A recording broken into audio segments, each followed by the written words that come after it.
বিসমিল্লাহির রহমানির রহিম। আসসালামু আলাইকুম। সুপ্রিয় সপ্তম শ্রেণীর শিক্ষার্থীরা, আশা করি তোমরা সবাই অনেক অনেক ভালো আছো। আজকে আমরা চতুর্থ সপ্তাহের বিজ্ঞান অ্যাসাইনমেন্টটি সমাধান করব। তো তোমাদের কাছে অবশ্যই প্রশ্নটি রয়েছে, তোমরা দেখতে পাচ্ছ এখানে একটি সৃজনশীল এবং একটি সংক্ষিপ্ত প্রশ্ন দেওয়া আছে। তো চলো প্রথমে শুরু করা যাক। সৃজনশীলটির প্রথমে ক নং প্রশ্নে বলা হয়েছে মৌলিক পদার্থ কাকে বলে। তো প্রশ্নটি তোমরা এভাবে লিখবে, যে পদার্থকে ক্ষুদ্র ক্ষুদ্র অংশে ভাগ করলে ওই পদার্থ ছাড়া অন্য কোনো পদার্থ পাওয়া যায় না, তাই হচ্ছে মৌলিক পদার্থ। উদাহরণ হিসেবে তোমরা হাইড্রোজেন, সোডিয়াম, পটাশিয়াম, ক্লোরিন, নিয়ন ইত্যাদি পদার্থের নাম বলতে পারো। খ নম্বর প্রশ্নে দেখো, খ নম্বর প্রশ্নে আমাদের বলা হয়েছে অণু এবং পরমাণুর মধ্যে পার্থক্য নির্ণয় করতে। তো অণু পরমাণু পার্থক্য নির্ণয় করার ক্ষেত্রে তোমরা এরকম একটি টেবিল করবে। টেবিল করে তোমরা অণুসমূহের বৈশিষ্ট্য এবং পরমাণুসমূহের বৈশিষ্ট্যগুলো লিখে দিবে। এখানে আমরা অণুর বৈশিষ্ট্যগুলো লিখেছি। দেখো, মৌলিক ও যৌগিক পদার্থের ক্ষুদ্রতম কণা যার মধ্যে ওই পদার্থের সকল বৈশিষ্ট্য বিদ্যমান থাকে তাকে হচ্ছে অণু বলে। অপরদিকে মৌলিক পদার্থের ক্ষুদ্রতম কণাই হচ্ছে পরমাণু। অণুর স্বাধীন সত্তা আছে, কিন্তু পরমাণুর কোনো স্বাধীন সত্তা নেই।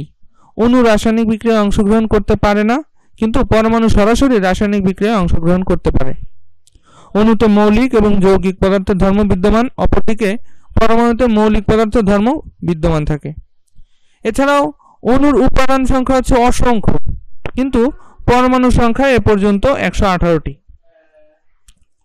এবার আমরা গ নম্বর প্রশ্নে চলে যাচ্ছি। এখানে বলা হয়েছে উদ্দীপকে তোমরা বেশ কিছু পদার্থ দেখতে পাচ্ছ। এগুলোর মধ্যে রয়েছে লিথিয়াম, পানি, খাবার লবণ, চক, কার্বন, চুন, নাইট্রোজেন, পটাশিয়াম, অক্সিজেন, আয়োডাইড, লোহা, ক্লোরিন ইত্যাদি। এই পদার্থগুলোর মধ্যে থেকে আমাদের মৌলিক এবং যৌগিক পদার্থগুলো আলাদা করতে হবে। তো তোমরা লিখবে যে উদ্দীপকে উল্লেখিত পদার্থগুলো যথাক্রমে লিথিয়াম, পানি, খাবার লবণ, চক, কার্বন, চুন, নাইট্রোজেন, পটাশিয়াম, অক্সিজেন, আয়োডাইড ইত্যাদি। এর পরবর্তীতে তোমরা এরকম একটা ছক করবে। ছকটি 3টা অংশে বিভক্ত হবে। এগুলো হলো পদার্থের নাম, প্রতীক অথবা সংকেত আর সিদ্ধান্ত।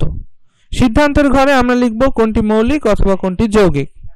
তো দেখো, পদার্থের নামের ক্ষেত্রে আমরা লিখেছি লিথিয়াম, যার প্রতীক হচ্ছে Li। এরপর রয়েছে পানি, যার সংকেত হচ্ছে H2O, খাবার লবণ NaCl, চক ক্যালসিয়াম কার্বনেট বা CaCO3, কার্বন C, চুন CaO বা calcium oxide, nitrogen N2, potassium K। তো বন্ধুরা, এখানে তোমরা একটু লক্ষ্য করলে দেখতে পাবে লিথিয়াম, কার্বন, নাইট্রোজেন, পটাশিয়াম এই কয়টি মৌল কিন্তু একই ধরনের মৌল। অর্থাৎ এদেরকে যদি আমরা ভাঙি তাহলে এই একই ধরনের পদার্থ ছাড়া অন্য কোনো পদার্থ পাবো না। সুতরাং আমরা বলতে পারি এরা হচ্ছে মৌলিক পদার্থ।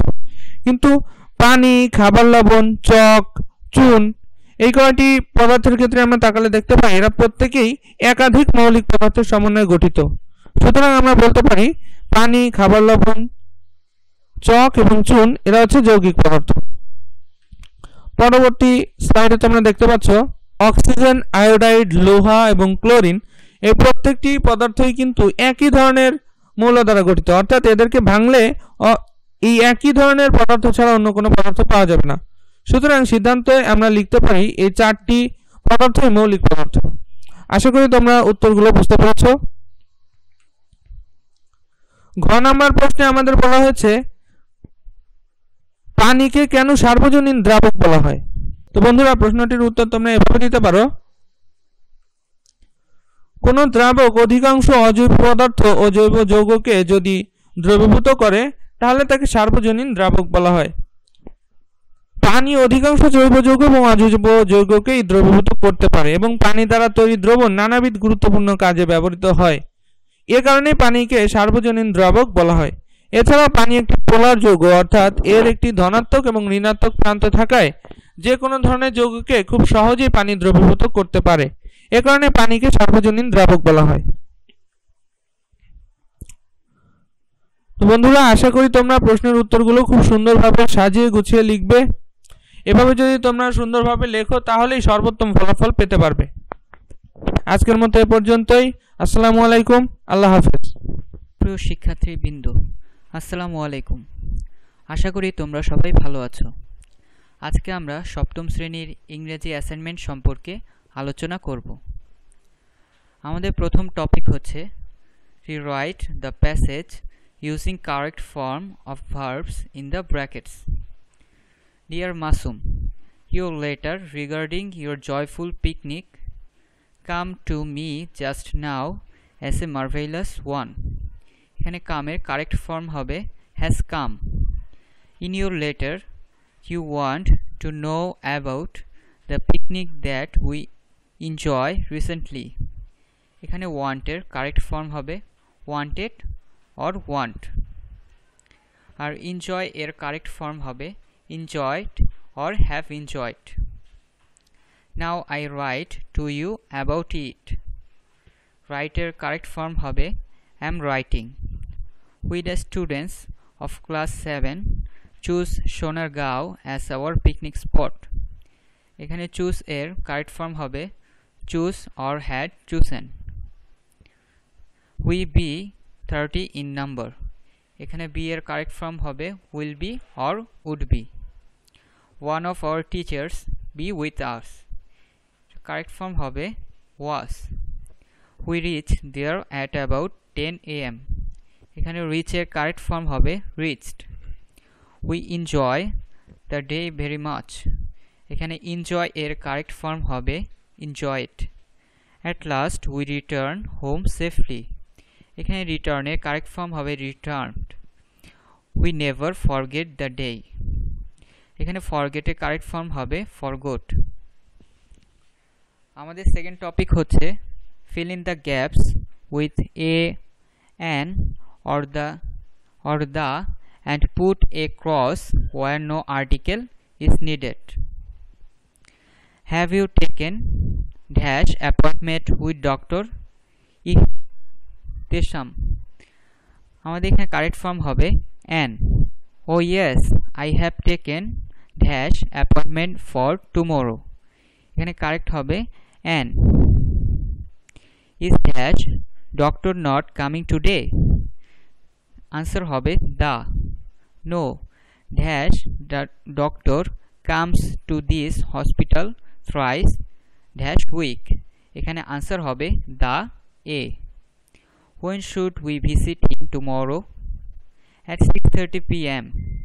I hope he will give us dash best advice for proper diagnosis.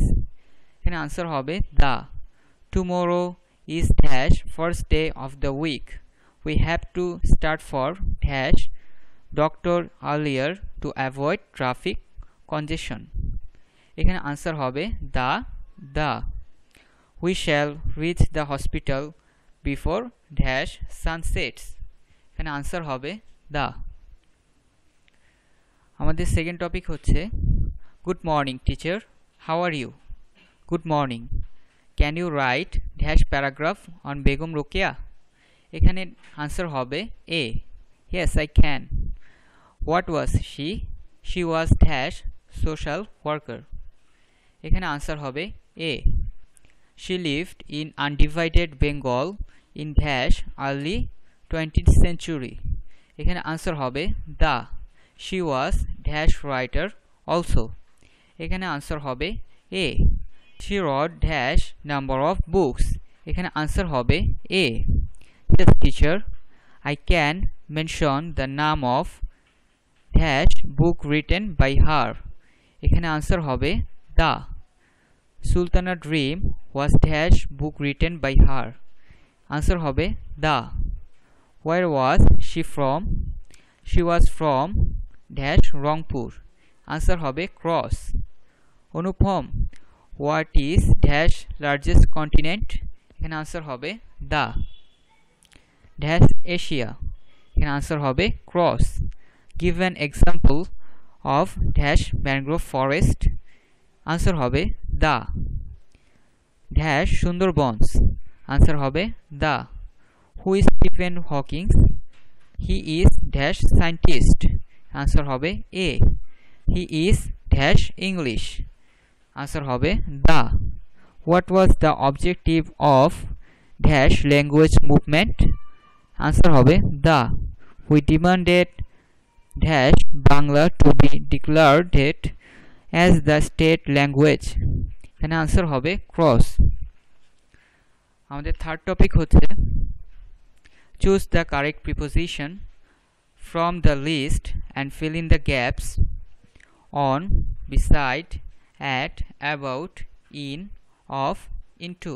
Dear Mita, dash first take my cordial love. Yeah, answer hobe at. Hope you are safe and sound.